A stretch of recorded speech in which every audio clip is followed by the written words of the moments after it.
Hello friends, ఎలా ఉన్నారు? Welcome to our channel. నేను మీ పావని.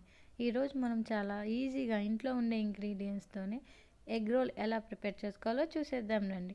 నేను ఇక్కడ ముందుగా 4 ఎగ్స్ తీసుకొని పగలగొట్టుకొని దాంట్లో టేస్ట్కి సరిపోయేలా కారం, ఉప్పు, పసుపు, ఆనియన్స్, గరం మసాలా వేసుకొని బీట్ చేసి పక్కన పెట్టుకున్నాను.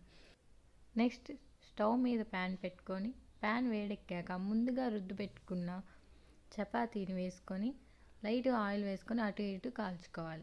అలా కాల్చుకున్నాక ముందుగా రెడీ చేసి పెట్టుకున్న మిశ్రమాన్ని దాని మీద వేసుకొని స్ప్రెడ్ చేసుకొని కాల్చుకోవాలి. ఇలా కాల్చుకున్నాక నేనైతే 2 సైడ్స్ ఎగ్ మిశ్రమాన్ని వేసుకున్నాను. మీకు ఇష్టమైతే 2 సైడ్స్ వేసుకొని, లేకుంటే 1 సైడ్ వేసుకోండి. ఇలా మీరు ఎన్నైతే రోల్స్ చేసుకోవాలి అనుకుంటారో అన్ని చపాతీలు రోస్ట్ చేసుకొని పక్కన పెట్టేసేయండి. నేను ఇక్కడ 2 తీసుకుంటున్నాను. 2 రోస్ట్ చేసుకొని పక్కన పెట్టేసుకున్నాను.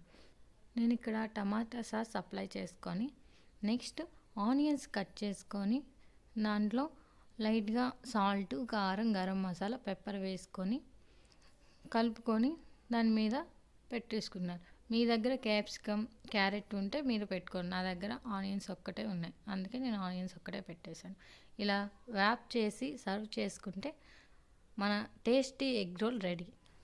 వీడియో నచ్చితే లైక్ చేయండి, షేర్ చేయండి, మన ఛానల్ని సబ్స్క్రైబ్ చేయడం మర్చిపోకండి. ఇంకో ఈజీ రెసిపీతో మళ్ళీ మీ ముందుకు వచ్చేస్తాను. Bye friends.